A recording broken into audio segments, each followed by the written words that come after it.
us on the web. We're here to help. Valiant Bank knows Georgia. From her sweet small towns to the hardworking people driving her growth in industry. And as Georgia's strongest community bank, we're here to support locals like you, wherever you find yourself in our beautiful state. So get out there and do what you do best. Make Georgia proud.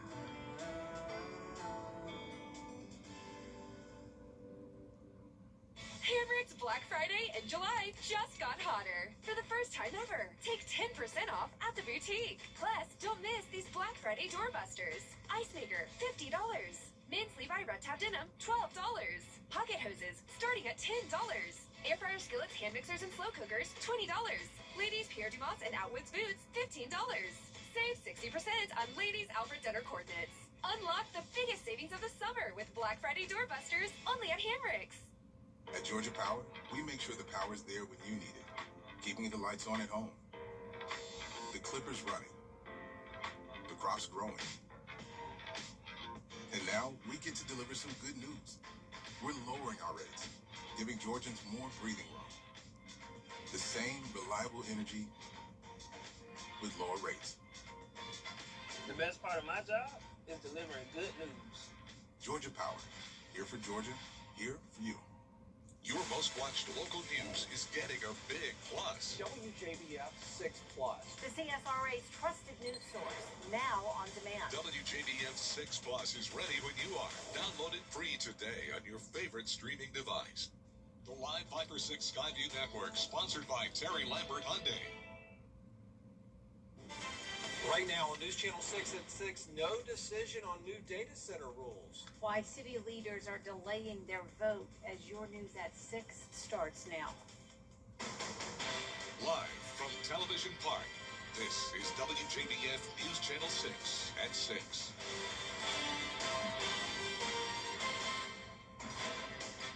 Good evening, everyone. I'm Jenny Montgomery. I'm Brad Means. We do thank you for joining us as coverage you can count on begins with Augusta leaders hitting the brakes on approving new rules for data centers and extending the moratorium on new ones for another 60 days. The proposed ordinance puts in place restrictions on where data centers can locate, how much noise they can make, and how much buffer area is needed. George Escala has the story. New rules for data centers not easing the concerns for many residents. Commissioners saying they get the message. Feel that their everyday life will be encroached on if those centers are near their residential area. The new regulations are being called comprehensive, but several speakers telling commissioners to put off approving them to allow time for the proposal to be strengthened. The recommendation of the Planning and Zoning Committee was to have the moratorium extended. And their reasoning was this ordinance is not ready. It's just a starter. And for some commissioners, approving the new ordinance and not extending the moratorium on new ones at this point is a non-starter.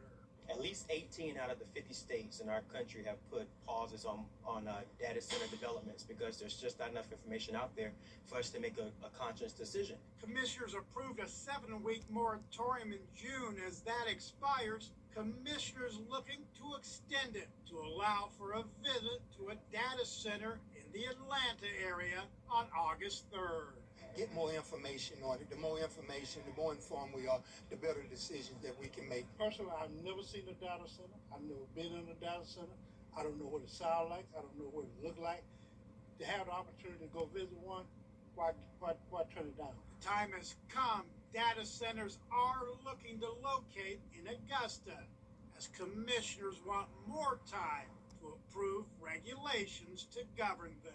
In Augusta, George Escala, WJBF, News Channel 6. Time now for a first check of the weather. And our chief meteorologist, Jenna Petracci, is standing by. Well, I am tracking some isolated showers here on Live Viper 6. Most of us in the CSRA still dry, but as we zoom in here to some of our northwestern counties, you can see that we do have some rain, lightning counter still at 0 strikes locally. So no severe weather expected, just some of these tiny little downpours Some of those right along I-20. And here's a cool view on our Terry Lambert Hyundai Skyview cam of the rain out in the distance here in Thompson. McDuffie County seeing some of that activity today, and all of us dealing with these winds out of the south. A little breezy with winds up to 14 miles per hour in Augusta and Aiken. Of course, it's hot again, typical July for us, with 93 in Augusta and 90 in Aiken. Now, some of our western counties have cooled down because of the rain, such as Sandersville at 88. But with high dew points in the 70s, most of us are dealing with that triple-digit heat index. Currently feeling like 104 in Evans and Lincolnton. Now for the rest of our evening, we'll be dropping into the upper 80s in Augusta at 8 p.m. down to the low 80s by 10. We'll have some cloud cover, and then tomorrow morning starting out cloudy as well. Only a 20% chance of storms during the afternoon and evening hours. But then an approaching cold front will increase our rain chances as we go into the end of the week. I'll have all the details on that coming up, but back to you. All right, Jenna, thanks. 2 teenagers are facing charges in a murder in McCormick County. This happened yesterday at a boat dock in Modoc, South Carolina. Investigators say 17-year-old Landon Moore and an unnamed 16-year-old got into a fight with 13-year-old Daryl Lowry. During that fight, Lowry was cut with a knife and then held underwater until he died. Moore is charged with murder. No word on charges against that 16-year-old. Candidates for South Carolina's special Republican primary. Richmond County School System police officers are getting ready for the upcoming school year by preparing for emergencies that can happen on a school bus. Jartavius Edmond shows us how today's training is helping officers get ready for some of the toughest situations they could face. Behind me, officers are working through situations they hope never happen for real. Today's training gave Richmond County School System Police a chance to practice how they respond to an emergency on a school bus with the help from the Department of Homeland Security. A school bus is something thousands of students ride every day.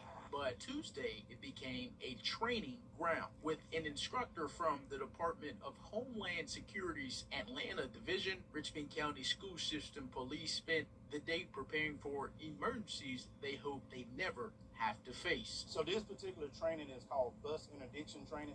This training will help our officers be able to deal with any type of situation that may occur on a bus, whether it's something as a fight or any type of disturbance that may occur on that bus. After reviewing strategies in the classroom, officers moved outside to put that training into practice. News Channel 6 was the only station given an inside look as officers worked through a series of realistic scenarios. Action!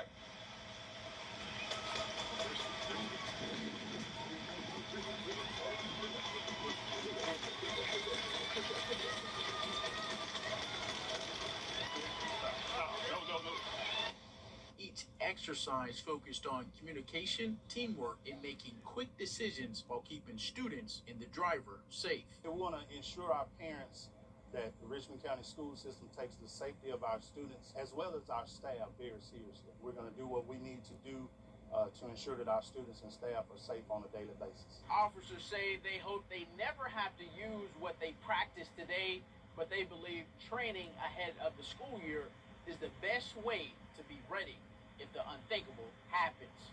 In Augusta, Jartavius Edmond, WJBF, News Channel 6. With hurricane season underway, Dominion Energy says preparation starts long before a storm ever develops. Today, folks from Dominion met with elected leaders and emergency managers to discuss outage response and storm preps. Dominion says lessons from Helene are shaping preparations for future severe weather. We have made significant investments in our power grid over the last several years to make sure that it is resilient as possible, both from hardening of the system with upgraded poles, wire, infrastructure, but also with that technology that allows us to respond in a very efficient and a manner. Dominion encourages customers to use its mobile app for outage updates and alerts. Richmond County deputies investigating the stabbing of a toddler. The mother, Veronica Bouquet, is in jail accused of stabbing her 2-year-old child. Investigators say it happened on Pfister Court last night. The child is in the hospital with critical injuries. No word on how he's doing today. We'll keep you updated on this developing story. The Columbia County Sheriff's Office is mourning the loss of one of its own tonight. Retired Captain John Whittle died yesterday from an illness. He had a distinguished 50-year career in law enforcement, 46 of those dedicated to the Columbia County Sheriff's Office. In a statement on the Sheriff's Office Facebook page, they said his commitment to our agency and the citizens of Columbia County will never be forgotten and will be deeply missed. Captain Whittle was 70 years old. Still ahead on News Channel 6 at 6, we're going to have the latest.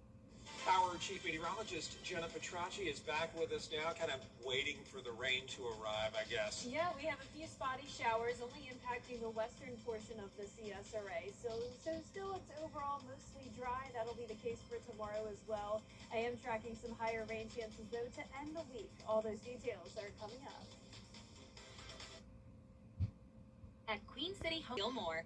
The CSRA's favorite news app is now even better with easier access to local news, weather, and live streaming video. Download the News Channel 6 mobile app. Now, your most accurate forecast with WJBF Live Viper 6. Welcome back. Here's a look now on Live Viper 6 as we are tracking some isolated showers moving towards the north of I-20 now. So these are up near Lincoln County, parts of Wilkes County, near Washington and Tignall, seeing some heavy rainfall. Near the lake as well in northern Columbia County. So luckily no lightning, but we do have some heavy rainfall in some locations. And right now on our Terry Lambert Hyundai Skyview network across the CSRA, a mix of sun and clouds for us to drop today with 93 degrees. Feeling like 100, so it's hot and humid with a south-southwest wind of 14 miles per hour coming in. Around the CSRA, we're all sitting in the low 90s with the exception of some of our western counties where we had the rain earlier, now falling into the upper 80s. And here's a look at the big picture. We have this cold front coming in from the north. We also have high pressure in the Gulf, and look at this. That is Tropical Storm Bertha that formed yesterday. It's strengthening a bit with winds at 60 miles per hour. Those outer rain bands impacting parts of the Gulf Coast now, but it's a pretty lopsided storm with the heaviest rainfall on the south side of it. And that's because of some wind shear, which will help to weaken the storm. And high pressure is also going to start to steer that over towards the west. So despite the very warm water, it is going to be weakening as early as tonight. And there will be no direct impacts to the CSRA. It is pumping in a lot of moisture with that southerly flow, but the threat of flooding is going to be across the Gulf Coast with tropical storm warnings in effect. Now, we will have plenty of moisture around here in the CSRA, though, with dew points even getting into the upper 70s this weekend. And you know what that means. Higher rain chances coming our way. So by Saturday, we'll have a 60% chance of rainfall. And we are under a threat of flooding as well, but it's going to be because of that cold front, not because of the tropical storm. So notice that slight risk of excessive rain on Thursday, and we'll be under a similar outlook for Friday and Saturday. But here's our future cast tonight. Isolated showers around the lake and north of I-20, then another batch possibly moving into our southeastern counties later on this evening. That's a look at 9:30 tonight. Then we'll be dry around 11 o'clock, overcast skies to start our Wednesday. And I'll be watching this front that'll be moving in, bringing us that chance of rainfall starting Thursday. So tomorrow, just hit or miss activity. Then by Thursday, a bit more widespread rain as this front slowly moves across the region, leading to that threat of flooding once again into the weekend as well. But here's a look at tomorrow's forecast. 75 in the morning, then those low to mid 90s in the afternoon, topping off at 95 in Augusta. Then a little bit of a cool down with those higher rain chances, but it will still remain humid. So our highest rain chances will be from Thursday through Saturday. So a 30% chance on Sunday, then mostly sunny, with lower rain chances early next week as those temperatures heat back up into the mid-90s. Now, congratulations to today's umbrella winner. That is Wanda Carroll from Augusta. Wanda, you can pick up your Viper 6 umbrella here at the station and sign up to win yours on WJBF.com. All right. Thanks, John. Coming up, the Georgia Bulldogs and South Carolina Gamecocks take center stage at the SEC kickoff. Hear what the student athletes have to say about the upcoming season in sports. A drunk driver comes. You've been seeing our commercials for months. Always committed to quality customer service. You've been seeing our commercials for months, and while you've been watching homeowners across our area save their roofs and save thousands of dollars, guess what? You can too. Roof Savers exclusive patent-pending Renew at 17 roof preservation treatment extends the life of your roof by 17 years with just one application and one treatment. We're proud to announce that Roof Savers is the first roofing company to be approved and partnered with the Wounded Warrior Program in the United States. Listen to Dr. David Godbold. I am the CEO of the Wounded Warrior Program, and I'm lucky enough to be the National Director for our military emergency response teams. I will tell everybody that I'm not allowed to put my name on anything that doesn't meet the criteria and does not support our military and our veterans. Can't afford to do that. We don't want to do anything negative, nothing to put our name on it and it turn out to be some big catastrophe or be some big flop. We put our inspectors involved in this project. We put scientists involved in the chemicals that are used. Everything met the criteria. I'll just tell everybody, it's the greatest invention going forward to save your home, your house, your roof. You're not damaging anything. You're not doing anything to the environment. You're not throwing shingles in the trash cans. And insurance companies all over ought to be very excited about this product. Call the number on the screen right now to see if your roof qualifies. America's #1 choice for roof preservation is Roof Savers. Save your roof, save your money. Accidents don't keep office hours, and neither do we. Any day, anytime, just call all nines, and you'll reach a real person that's ready to help. Think sync.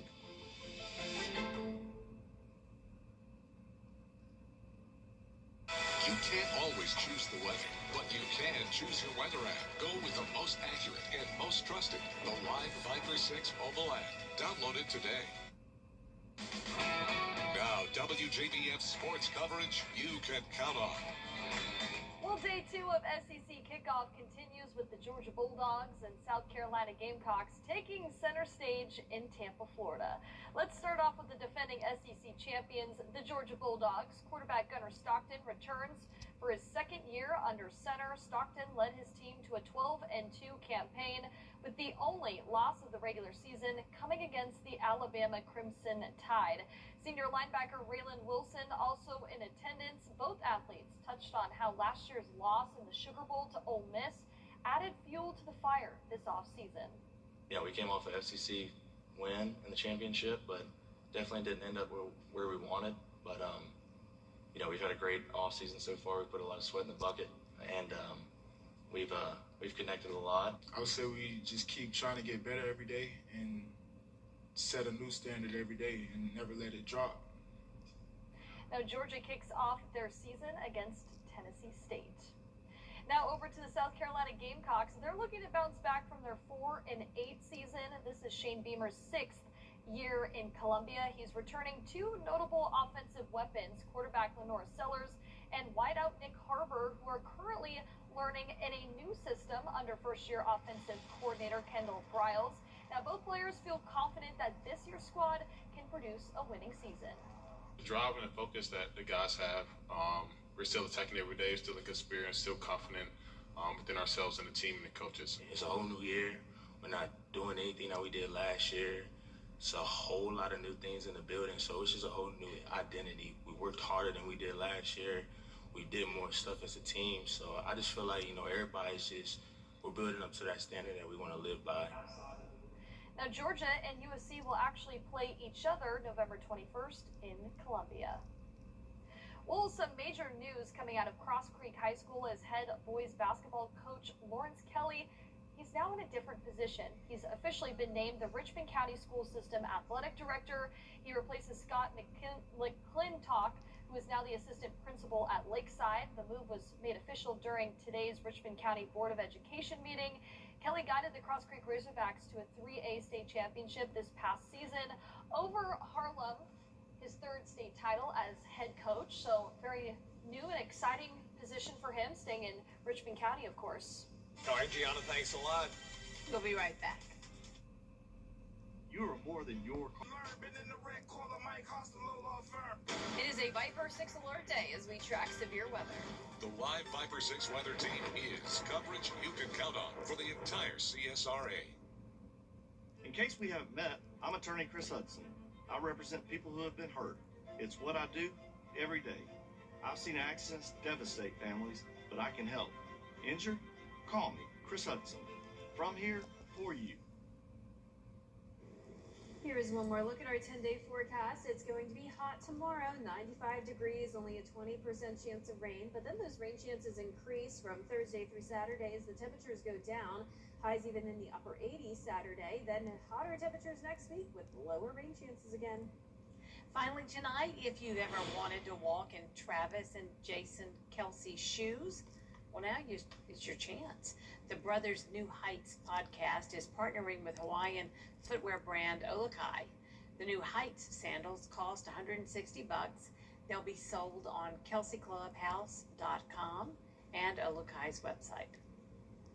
I was interested for my husband until I heard the price. Yeah, they're good though. They're really good flip-flops. They look amazing. They look great. Yeah, they Yeah, are. very high It's just quality. expensive for a flip-flop. It's a lot. It is. Expensive. I've actually listened to the New Heights podcast. They have a lot of good guests on there, and they're Pretty good. obviously very entertaining personalities. Very so, entertaining, Yeah. yes. So it's cool they have Yes. the flip-flops out. I watched the one with Taylor Swift. Yes, Did you? with the Okay, orange of glitter, course. with the I had to orange do glitter that one. reveal. Yeah. Must-see TV there, must-see podcast. Well, that is our report for now. We appreciate you watching. We're back at 7 after World News Tonight. We'll see you again for News Channel 6 at 11. Have a great evening, everyone.